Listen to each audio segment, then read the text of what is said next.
이달 초 치러진 대학 수학능력시험 모의평가는 공교육을 벗어난 이른바 킬러 문항을 배제했지만 풀이 과정이 만만치는 않아서 변별력을 갖췄다는 평가가 많았습니다.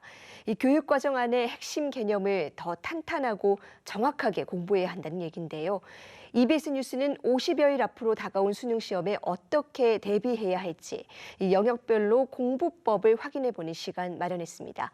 먼저 영상 보고 오겠습니다.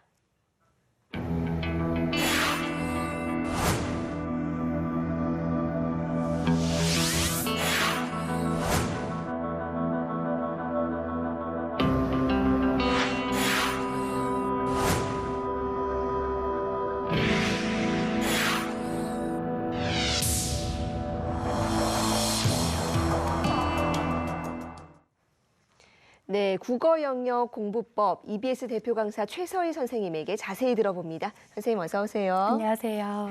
네, 이 얼마 전에 치러진 이 9월 모의평가가 이 킬러 문항은 없었지만 또 난이도는 만만치 않다라는 반응이 많았습니다. 이 수능 시험에는 어떤 영향을 미치게 될까요?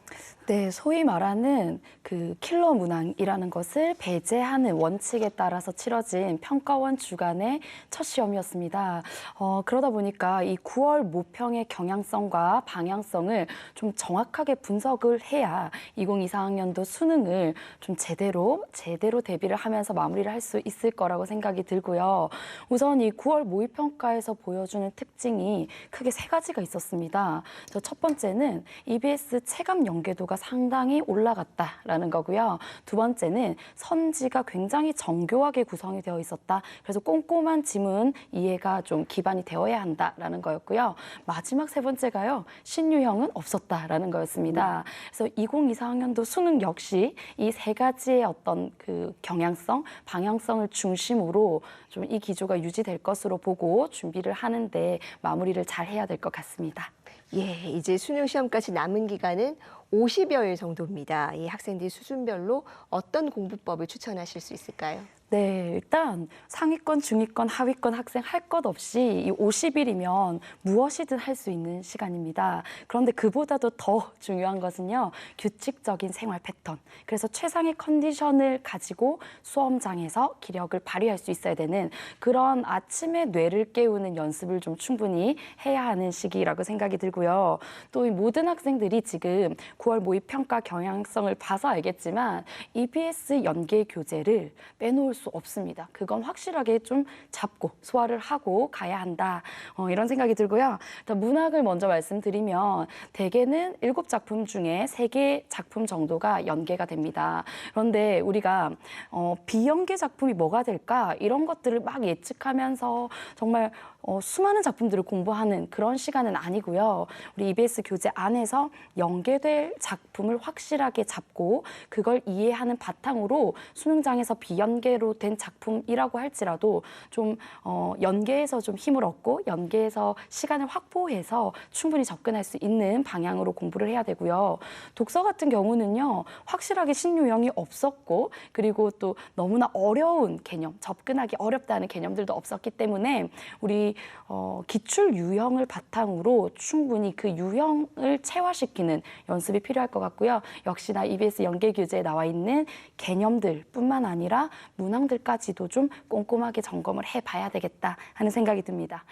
상위권 학생들부터 말씀을 드리면요. 이제는 실전입니다. 그래서 실전 감각을 끌어올리는 그런 전략을 확실하게 세워야 되고요. 남은 50일 동안은 정말 수능 패턴에 맞춰서 시간을 딱 정해서 제대로 한 회의 문제를 풀어내는 것 그런 연습을 좀 하셔야 되고 EBS에는 그 실전 감각을 끌어올릴 수 있는 모의고사 유형의 문제들이 많이 있습니다. 그래서 그런 문제들을 적극적으로 활용했으면 좋겠습니다. 그리고 EBS 연계 교재는 당연히 상위권 학생들은 잘했을 것 같고요. 그 연계를 중심으로 해서 보통은 지문이나 작품 중심으로 공부를 끝내는데 그것뿐만 아니라 문항까지도 아주 정교하게 연계가 된다는 것을 이번 9월에 확인을 했기 때문에 문항까지도 좀 정교하게 우리가 꼼꼼하게 점검을 해야 될 것 같고요. 최근 3개년 정도의 기출 문제까지는 확실하게 내 것으로 만들어야 된다. 이렇게 말씀드리고 싶습니다. 중위권 학생들이 되게 많이 하는 실수는요. 정말 많은 양의 문제를 지금 이 시기에 막 풀려고 해요. 그런데 그게 아니라 하나의 문제를 풀더라도 온전히 내 것으로 소화할 수 있도록 이해를 제대로 했는지를 좀 점검하는 방식으로 공부를 해야 되고, 역시나 그 기준점은 EBS 연계 교재와 최근 3개년의 기출 문제 정도를 잡고 가시면 좀 심적 부담 없이 편안하게 공부를 좀 할 수 있지 않을까 하는 생각이 듭니다. 우리 하위권 학생들은요, 욕심을 좀 내려놔야 됩니다. 현실적으로 2마리의 토끼를 다 잡을 거야 이렇게 생각하기보다는 1마리의 토끼를 정확하게 잡아서 제대로 소화할 거야 이런 전략을 세워서요. EBS 연계 교재, 수능 특강, 수능 완성 안에 있는 작품과 지문만이라도 온전히 내 것으로 만드는 것, 그거 중요한 전략입니다. 네, 국어 영역에도 이 선택 과목이 있지 않습니까? 네. 이 선택 과목 대비는 어떻게 해야 될까요?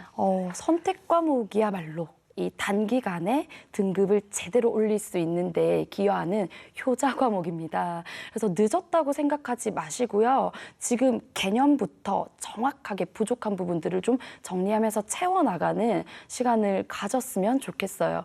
우리 EBS 수능 개념 강의가 있는데요.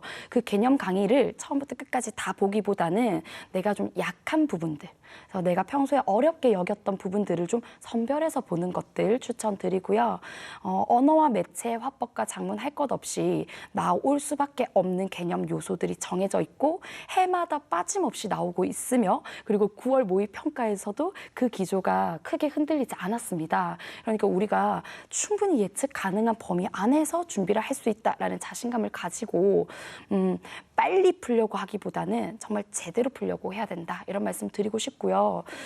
특히나 우리 이제 학생들이 수험장에 가면 긴장하는 상황이기 때문에 제일 많이 하는 실수가 시간이 없다라는 생각을 해서 이 선택 과목에서 시간을 많이 줄이려고 합니다. 근데 우리의 목표는 빨리 푸는 게 아니라 정확하게 답을 찾는 것이기 때문에 시간은요, 연계됐던 작품들이나 지문에서 충분히 줄일 수가 있습니다. 그러니까 선택 과목에서 섣불리 시간 단축을 하려고 하기보다는 읽어야 할 요소들을 정확하게 파악해서 의미를 이해하면서 푸는 것, 그런 기본 어떤 전략을 좀 가지고 있어야만 현장에서 당황하지 않고 문제를 해결할 수 있을 거라고 생각을 합니다. 예, 수험생들에게는 이제 남은 이 추석 연휴도 상당히 네. 중요한 기회가 될 것 같은데요. 지금 계속해서 연계 교재의 중요성 말씀해주고 계신데 어떻게 활용하면 더 효과적일까요? 나 정말 이걸 꼭 말씀드리고 싶었어요. EBS 안에는 우리가 수능 특강, 수능 완성 강의를 들어야 되겠다 하고 봤을 때 너무나 많은 강의들이 있고 일단 강수 자체가 굉장히 부담스럽거든요. 그런데 우리 추석 연휴를 또 맞이를 해서 중요한 연계 교재 안에 있는 작품 중에서도 반드시 챙겨봐야 하는 작품들을 좀 선별을 해서 그렇게 선별된 좀 그 강의 수가 부담스럽지 않은 5개에서 7개 정도의 강의로 연계 교재를 끝낼 수 있는 기획 강의들이 있습니다. 그래서 예를 들면 수능 연계의 비밀이라든지 아니면 파이널 체크 포인트라는 강의도 있고요. 또 부담스럽지 않게 40분 정도의 시간을 들여서 응시할 수 있는 온라인 모의고사도 한시적으로 우리가 이제 응시를 할 수 있게끔 열려 있거든요. 그래서 그런 부분들을 수험생들이 잘 알고 활용할 수 있으면 좋겠습니다. 예, 수험생들 남은 시간 이 당부를 잘 기억해서 끝까지 최선 다하고 좋은 결과 이뤘으면 좋겠습니다. 네. 선생님 오늘 말씀 잘 들었습니다. 감사합니다.